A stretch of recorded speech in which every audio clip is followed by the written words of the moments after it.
Now the next step to properly animate this and work with this, and I'm going to show you a couple more things, is to, first, it's too big. I need to move its position and I need to move its locations because it's the spider, so the spider should be in the spider's web. So I'm going to go ahead and take position and scale values right here, properties right here, and which is right here, the blue numbers. Any blue number, something you can animate, and I'm going to slide that over, and I'm going to slide that up. Now, when you have multiple layers, you can do it another way. You should be able to grab that and move it more naturally, but keep in mind that sometimes if you slip, you're grabbing the layer below, so make sure the layer is selected. Test it before you start doing a lot, and you can even scale it using this tool. So I'm going to go ahead and use this tool from here on so you can see both ways. And I'm going to move that spider into the spider web and see how it runs, see how it looks. So there's my spider moving into the spider web. I still haven't animated it yet, but I've placed it where I need to go.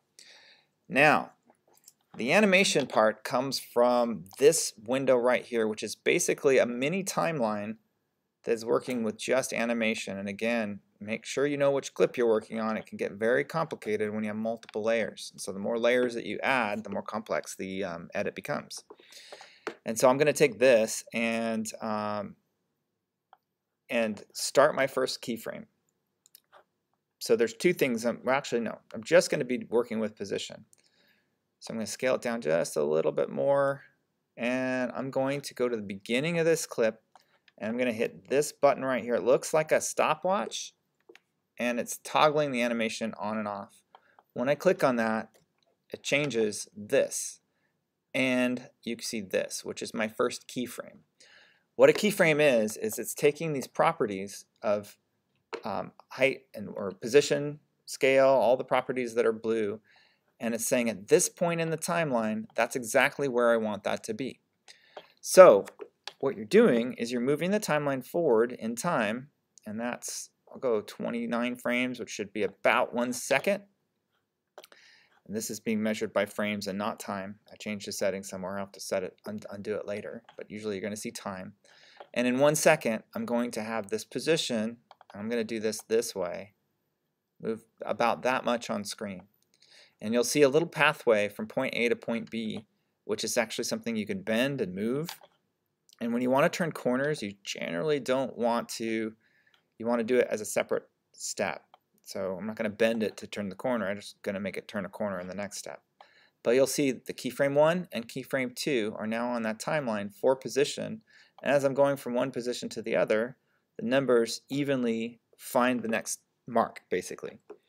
And if I do that again, and just wanted to kind of move this corner, and it's a little bit bent,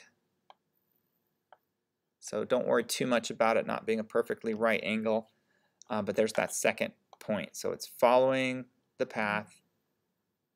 And I'm going to go ahead and edit undo because I made a little bit of a mistake. I moved this, which is a tracking point. What I want to move is the whole thing.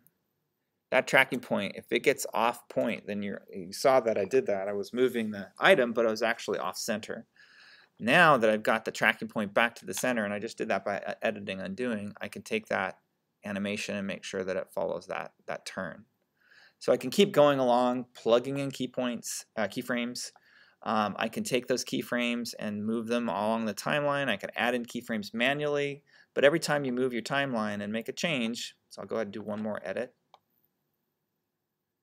it's going to create the keyframe for you. So you basically have these waypoints that the animated element has. And that's basically it. You could do the same thing for just about any position, any property, and a lot of times when you see things like lightning, twirl, that's how you're getting that to change from the original, or just changing one thing to having it move throughout the film. And that's really powerful because it lets you unlock anything. Something can get bigger, smaller.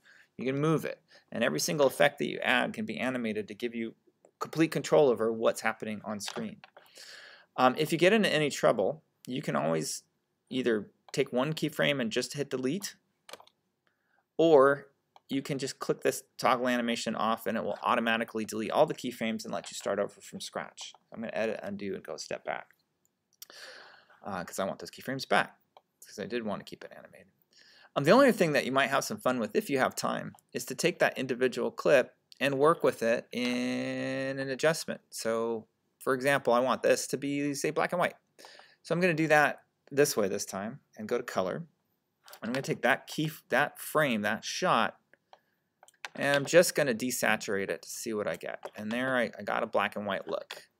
And now, because it's, I want it to be a little bit darker, I might do this and this to give it a little bit closer to what that original spider looked like. So now I'm more in-game element. And this is really going to separate the 7s and 8s. I want to see animation, but I want to see a little bit of style and you taking some control over each clip. So that was just one. That was just one. When the final edit is done, it might look something a little bit more like this. So that was my edit. I did a couple of effects. Again, this is over the top. You might see a couple of extra clips here because I had to recycle some of these. They weren't all long enough to do the animation sequence that I wanted. But I'll go ahead and show you that final product here.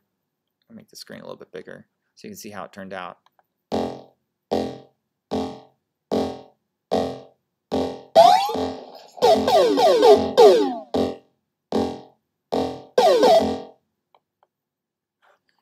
Now there was a better version of that somewhere, but you get the idea how it all comes together, and all those tools will help you pretty much bring to life anything that you are envisioning. I am going to go ahead and bring the final cut of that because I know that I had a better one. So this was the final one that I'd done with the bats and the spider.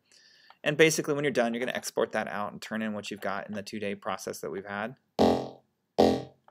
So there's the character, the robot, spider, and the bat. So all of these are animated. And then I ended up with that. So basically with those two skills, with keying out the green for the green screen shots, and then keyframing the elements, you're going to have a lot of control over what you attempt to do. So hopefully this helps you get through those steps. Obviously I'll be available for help if you need it, but this should get you going.